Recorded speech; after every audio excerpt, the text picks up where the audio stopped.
इस कार्यक्रम के पुण्यार्चक हैं पूज्य पिताजी स्वर्गीय श्री मदन लाल जी, पूज्य माताजी स्वर्गीय श्रीमती बिदामी देवी की पुण्य स्मृति में पुत्र मोहन लाल गंगवाल, पुत्र वधू हीरा देवी गंगवाल, पौत्र विकास गंगवाल, पौत्र वधू प्रीति गंगवाल, प्रपौत्र अर्नब गंगवाल, पुत्री गुणमाला सेठी सूरत, पौत्री दामाद सुधा विशाल पाटनी एवं युवना आहाना पाटनी बैंगलोर, पौत्री दामाद निशा धर्मेश गोधा, आरुषि विवान गोधा, निवासी अमेरिका, प्रवासी उदयपुर।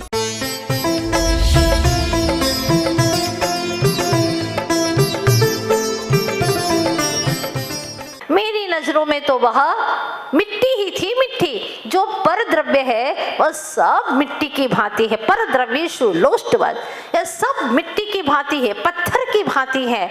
आप मिट्टी के ऊपर मिट्टी डाल रहे थे। वाह, धन्य है। पति तो अभी कच्चा है, लेकिन पत्नी पूरी तरह से मजबूत है, संकल्पित है। जब पर द्रव्य के प्रति मुझे आसक्त होना ही नहीं है, व्रत ग्रहण कर लिया है, तो मुझे क्या मतलब है, चाहे सोने की गिट्टी हो, चाहे हीरे की मणि हो, कुछ भी हो, लेकिन मेरे लिए तो सब माटी की भांति है। जिसकी दृष्टि में ये आ जाए, मातृवत परदारेषु, पर स्त्री माता के समान हो, धन्य है। ऐसी दृष्टि जिसकी बन जाती है, वहीं पर सच्चा धर्म शुरू हो जाता है। तो जो सच्चा पथिक होता है वह कभी भी मुड़ करके देखता नहीं है। हाँ, एक व्यक्ति, एक संत, एक त्यागी बात कर रहा था और दूसरे को समझा रहा था कि तुम भी त्याग करो, तुम भी कुछ त्याग करो। क्या रखा है संसार में? मैंने भी बहुत त्याग किया। मेरे पास में भी 50 करोड़ की मालकियत थी। कितनी? 50 करोड़ की। हाँ, लेकिन मैंने सब लात मार दी। कितने घर थे मेरे नगर में, जाकर के पूछना तुम। इतने घर थे, इतनी जमीनें थी, इतनी जायदाद थी, और कितना सोना था, सब के ऊपर मैंने लात मार दी। क्या कहा? लात मार दी। अब वहां पर दूसरे साधु बैठे हुए थे जो उनके ही मित्र थे, उन्हीं के साथ में उन्होंने दीक्षा ली थी। वो कहते हैं तुमने लात तो मारी लेकिन अच्छे से नहीं मारी। हाँ, क्या मतलब है? हाँ, लात तो मारी लेकिन अच्छे से नहीं मारी। मतलब ये है कि अभी तक भी तुम्हें याद है कि मेरे इतने घर थे, इतनी जमीनें थी, इतने मैंने सोना वगैरह सब त्याग कर दिया, अभी भी तुम्हारे ख्यालों में है, तुम्हारी स्मृति पटल पर अभी भी बैठा हुआ है।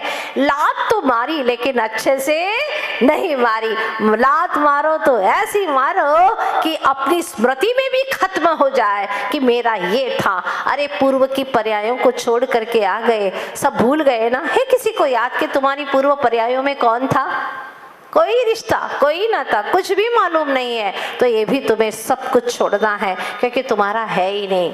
वास्तव में अंदर से तो छूटा हुआ ही है, स्वभाव में तो कभी आया ही नहीं है, लेकिन मान्यता में तुमने मान लिया है। इसीलिए तुम मानते हो कि ये मेरा है, अपना है। एक अणु परमाणु भी तुम्हारा नहीं है। इसीलिए सत पथ पर चलते चले जाओ, बिल्कुल अविरल, अरुक, अथक, पीछे मुड़ करके नहीं देखता। जो सत पथ का पथिक होता है, ध्यान रखना, जो सज्जन होता है वो मार्ग पर चलता चला जाता है। वो जानता है कि पुण्य के योग से मुझे जो कुछ भी मिला है, लेकिन यह तो पुण्य के योग से है, पुण्य का वियोग होते ही सब छूट जाएगा। बादलों को देख करके आप छत को तोड़ मत देना। क्या? बादलों को देख करके छत को मत तोड़ देना। पता नहीं ये बादल कब बिखट जाए, कोई भरोसा नहीं, और छत तोड़ बैठोगे तो करोगे क्या? ये मत सोचना कि बादल तो है ना इतने सारे, बादल का कोई भरोसा नहीं है। ऐसे ही पुण्य की भांति ये बादल हैं, इसके लिए अपने स्वभाव रूपी धर्म की छत को तोड़ मत डालना, टूट जाएगी तो फिर क्या करोगे? इसीलिए ध्यान रखना, ये जो धर्म हमें प्राप्त हुआ है बहुत ही मौलिक जिन धर्म प्राप्त हुआ है, अनेकों अनेकों भवों के सातिशय पुण्य का संचय किया, तब कहीं जिन धर्म मिला है, तो इसको ऐसे ही छोड़ नहीं देना। जब तक यह जिन धर्म हमें जिनेंद्र भगवान ना बना दे, तब तक के लिए उसको सजो करके रखना है, इसकी आराधना करना है। अब देखते हैं क्या होता है। और संकोचशीला लाजवती लावण्यवती सरिता तट की माटी अपना हृदय खोलती है माँ धरती के सम्मुख। कहानी शुरू हो गई। संकोचशीला लाजवती लावण्यवती सरिता तट की जो माटी है, वह अपना हृदय क्या खोलती है, क्या कहती है धरती माँ के सम्मुख। अब माटी धरती से क्या कहती है, सुनिएगा। स्वयं पतिता हूँ और पातिता हूँ, औरों से अधम पापियों से पद दलिता हूँ माँ। क्या कहती है माटी? हे माँ सुनो, मैं स्वयं तो पतिता हूँ और पातिता हूँ औरों से, औरों ने भी मुझे गिराया है, अधम पापियों से पद दलिता हूँ माँ। जो भी सरिता तट तक आता है, मुझे पैरों से रौंदता है, मैं पद दलिता हूँ माँ। सुख मुक्ता हूँ, दुख युक्ता हूँ, तिरस्कृत त्यक्ता हूँ माँ। इसकी पीड़ा अव्यक्ता है, व्यक्त किसके सम्मुख करूं? क्रम ही ना हो, पराक्रम से रीता विपरीता है इसकी भाग्य रेखा। यातनाएं पीड़ा, ये कितनी तरह की वेदनाएं, कितनी और आगे कब तक पता नहीं इसका इनका और छोर है या नहीं। बताओ माँ, इस सब की जिंदगी है। तुम कब के हो, कहाँ के हो? सब निगोद की यातनाएं भोग करके आए हैं। निगोद से निकली ये आत्मा स्वयं पतिता और पातिता है औरों से, अधम पापियों से पद दलिता हूँ माँ। सुख मुक्ता हूँ, सुख से मुक्त हूँ। सुख मिल गया क्या आपको? आत्मीय सुख मिला? नहीं मिला। दुख से युक्ता हूँ, तिरस्कृत त्यक्ता हूँ माँ। तिरस्कृत हूँ, कर्मों ने फुटबॉल की भांति यहाँ गिराया, यहाँ से लात मारी वहाँ गिरा, वहाँ से लात मारी यहाँ गिरा। चारों गतियों में 84 लाख योनियों में भटकता ही रहा हूँ माँ, मैं भटकती ही रही हूँ माँ। इसकी पीड़ा अव्यक्ता है, पीड़ा को कैसे व्यक्त करूँ और किसके सम्मुख करूँ माँ? क्रम ही ना हो। क्रम का अर्थ होता है चरण नहीं है मेरे पास में, और पराक्रम से भी रीता विपरीता है इसकी भाग्य रेखा। मेरी भाग्य रेखा ही विपरीत है। ये यातनाएं पीड़ाएं, कितनी तरह की वेदनाएं, कितनी और आगे कब तक पता नहीं इसका छोर है या नहीं। एक बार पढ़ करके सुनाएंगेगा अपनी व्यथा को। पढ़िएगा आप लोग थोड़ा सा पहले से। स्वयं पतिता हूँ और बोलिएगा जोर से, अधम पापियों से सुख तिरस्कृत इसकी पीड़ा व्यक्त किसके सम्मुख करूं? क्रम पराक्रम से रीता विपरीता है इसकी यातनाएं पीड़ाएं, ये कितनी कब तक पता नहीं इनका छोर है या नहीं। अब तुम्हारी वेदनाएं अनंत काल की, एक इंद्री से लगा करके अब तक की कितनी अनंत काल की वेदनाएं बता सकते हो क्या? बोलो ना। नहीं, कोई नहीं बता सकता। ये हमारी कहानी है, ये माटी की कहानी ही नहीं है। माटी के बहाने हमारी कहानी चल रही है। इस जीव ने कितने दुख भोगे हैं, कितनी पीड़ाएं भोगी हैं, व्यक्त नहीं कर सकते। धन्य है आज का दिन जो हमें प्राप्त हुआ, गुरु के सम्मुख कुछ कहने का अवसर प्राप्त हुआ, प्रभु के सम्मुख अपनी व्यथा की कथा समझने का समय प्राप्त हुआ है। यह शुभ अवसर है, शुभ बेला है। धन्य है आज का दिन। लोग कहते हैं धन तेरस, धन बटोरते रहते हैं। क्यों? ये कहानी अगर आपको समझना है तो 5-10 मिनट की चर्चा है, इसको हम कल आप लोगों के बीच में रखेंगे कि क्या है धनतेरस को, ये आती है काली चौदस क्यों कहा जाता है, और फिर परसों का दिन आखिर क्या इतिहास से हमारा जैनत्व से जुड़ा हुआ हम आपको बताने वाले हैं। बोलिए आचार्य गुरुवर श्री विद्यासागर जी महाराज की भव्य जीवो। आपने जो धन कमाया है उसे आप भोग पाए या न भोग पाए, पर धन कमाने में जो आपने कर्म कमाए हैं उसको तो भोगना ही पड़ेगा। इतनी बात है, जो धन कमाने में आपने कर्म कमाए हैं, पाप कर्म कमाए हैं, निश्चित रूप से उसको तो तुम्हें भोगना ही पड़ेगा। क्योंकि कर्म जो है ना, एक ऐसी शक्ति है जो दिखती तो नहीं है लेकिन होती अवश्य है। जब कर्म का उदय आता है तो व्यक्ति रोता है, ये कहाँ से आ गया, मैंने तो ऐसा कुछ किया ही नहीं है, सारा का सारा दुख मेरे ही माथे पर, क्या मेरे सिवा और कोई दिखाई नहीं। और भगवान तक को भी वह दोष दे देता है कि भगवान आप मेरे साथ में ऐसा क्यों कर रहे हैं, भगवान को दोष देता है। इसका मतलब ये कि भगवान की अस्मिता को, भगवान के अस्तित्व को भी जानता ही नहीं है। ध्यान रखना, कर्म न आपको रुलाते हैं और न ही कर्म आपके लिए कोई ऐसे बैठे हुए हैं कि जो व्यर्थ में आ गए हो। आचार्य कहते हैं तुमने कर्मों को बुलाया है, कर्मों ने आपको रुलाया नहीं, आपने कर्मों को बुलाया है और अच्छे से निमंत्रण दिया है, राग द्वेष किया है, दुर्भाव किए हैं, तब वह कर्म तुम्हारे आत्मा में जो कर्म पर वर्गणाएं हैं, कर्माण वर्गणाएं हैं, वह कर्म रूप परिणत हो जाती है, कहीं से आती नहीं है। वो तो पूरे तीनों लोकों में ठसाठस भरी पड़ी है। जैसे ये जीव राग द्वेष करता है और वह कर्म वर्गणाएं कर्म रूप परिणत हो जाती हैं। इसलिए ये मत सोचना कि कोई मुझे देख नहीं रहा है, मैं गलत काम कर रहा हूँ, कोई मुझे सुन नहीं रहा है, मैं उसकी निंदा कर रहा हूँ, कोई देख तो नहीं रहा, कोई सुन तो नहीं रहा, कोई सुने न सुने, कोई देखे न देखे, लेकिन कर्म तो हर वक्त तैनात है। जैसा करोगे वैसा ही कर्म को बांधोगे। कल आपने यहाँ पर सुना था कि माटी धरती माँ से कहती है कि पता नहीं क्या हो गया मेरे जीवन में, स्वयं तो पतिता हूँ और पातिता हूँ और से अधम पापियों से पद दलिता हूँ माँ, सुख मुक्ता हूँ दुख युक्ता हूँ तिरस्कृत त्यक्ता हूँ माँ। ये कहानी कि सिर्फ माटी की नहीं है, सबकी यही कहानी है। आज तक यही हुआ है, दुख से युक्ता हूँ, सुख से मुक्ता हूँ और तिरस्कृत त्यक्ता हूँ। जहाँ जाता है वहाँ पर तिरस्कार ही तिरस्कार उसे आज तक मिला है। अगर कोई अपना लेता तो फिर कोई तो अपना बन जाता ना, लेकिन आज तक कोई अपना नहीं बना, सबने ठुकराया ही ठुकराया है, सबने तिरस्कार ही किया है। इसकी पीड़ा अव्यक्ता है। व्यक्त किसके सम्मुख करो, क्रम ही ना हो यानी चरण से रहित हो, पराक्रम से रीता विपरीता है इसकी भाग्य रेखा।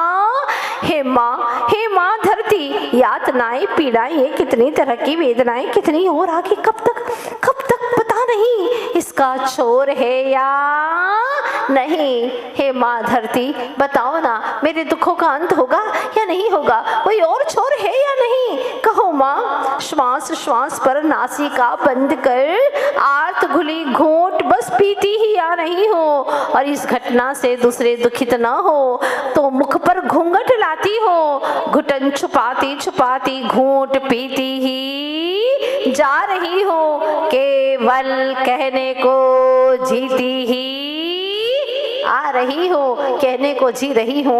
वास्तव में मैं तो अपने भीतर के घुटन को छुपाती छुपाती घूंट दर घूंट पीती चली जा रही हूँ। हर व्यक्ति ऐसे ही जी रहा है, मौत नहीं आ रही है इसलिए जी रहा है, पर जीने में कोई तंत्र नहीं है, कोई आनंद नहीं मिल रहा है। आनंद तब मिलेगा जब स्वयं के सन्मुख होगा, निजानुभूति करेगा, अपने अस्तित्व को पहचानेगा। जानता ही नहीं अपने अस्तित्व को, सुख कहाँ से पाएगा। सच कहा है, माटी अपनी कहानी यहाँ पर कह रही है, पर सच में ये हम सब की कहानी है कि बस कहने को जीती ही आ रही हो, घुटन छुपाती छुपाती घूंट पीती ही आ रही हो। पर मेरे दुख से कोई और लोग दुखित ना हो जाए, इसीलिए घूंघट मुख पर लाती हूँ। जब नई दुल्हन होती है तो वह मुख पर घूंघट रखती है। क्यों? क्योंकि अपना पुराना घर छोड़ करके आई है, जहाँ पर पली बड़ी हुई, जिनका प्यार मिला दुलार मिला, वहाँ से छूट करके अब आ गई है नए घर में। अजनबी लोग हैं, सब कुछ अलग अलग सा दिखाई दे रहा है, अंदर ही अंदर भी पीड़ा है, लेकिन यह पीड़ा से किसी और लोगों को पीड़ा ना हो जाए, इसीलिए वो मुख पर घूंघट लाती है। पहले के समय में दुल्हन के मुख पर घूंघट रहता था, क्योंकि वह पिता के घर को छोड़ करके पति के घर पर आती थी। उसके दुख से और लोग दुखित न हो जाएं, इसीलिए मुख पर घूंघट लाती थी। धीरे धीरे पुरानी हो जाती थी और वही पति का घर उसका घर हो जाता था, अपना सा मालूम पड़ता था, तो धीरे धीरे सरकते सरकते घूंघट कम हो जाता था।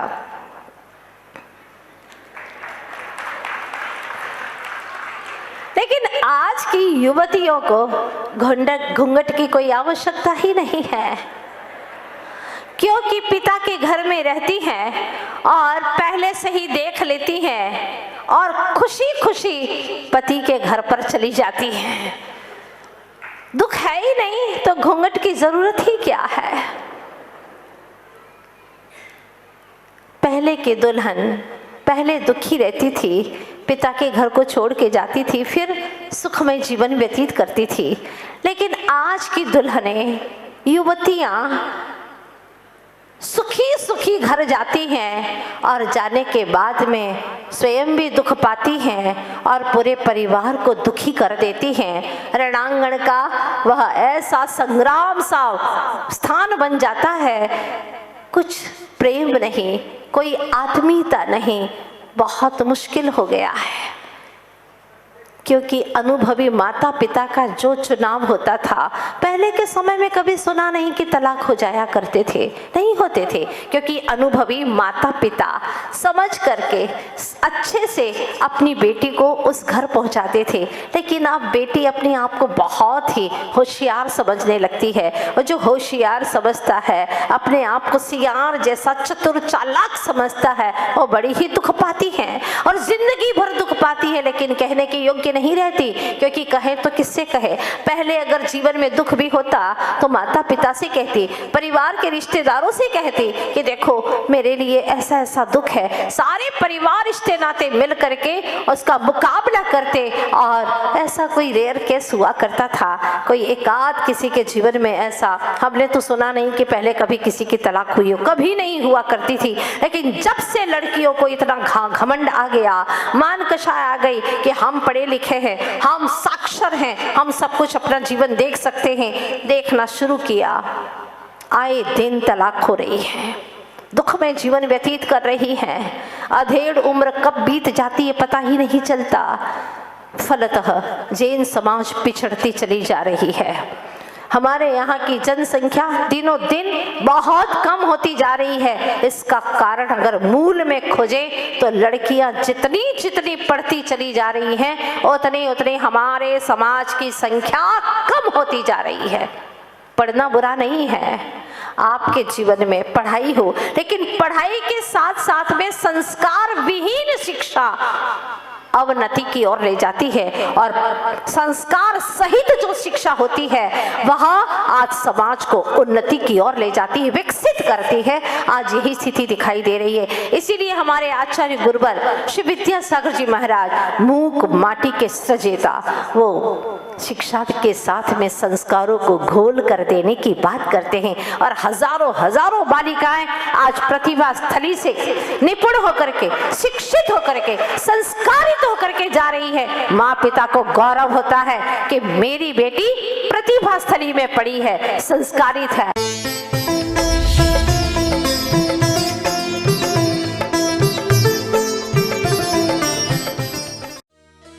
इस कार्यक्रम के पुण्यार्चक थे पूज्य पिताजी स्वर्गीय श्री मदन लाल जी, पूज्य माताजी स्वर्गीय श्रीमती बिदामी देवी की पुण्य स्मृति में पुत्र मोहन लाल गंगवाल, पुत्र वधू हीरा देवी गंगवाल, पौत्र विकास गंगवाल, पौत्र वधू प्रीति गंगवाल, प्रपौत्र अर्नब गंगवाल, पुत्री गुणमाला सेठी सूरत, पौत्री दामाद सुधा विशाल पाटनी एवं युवना आहाना पाटनी बैंगलोर, पौत्री दामाद निशा धर्मेश गोधा, आरुषि विवान गोधा, निवासी अमेरिका, प्रवासी उदयपुर।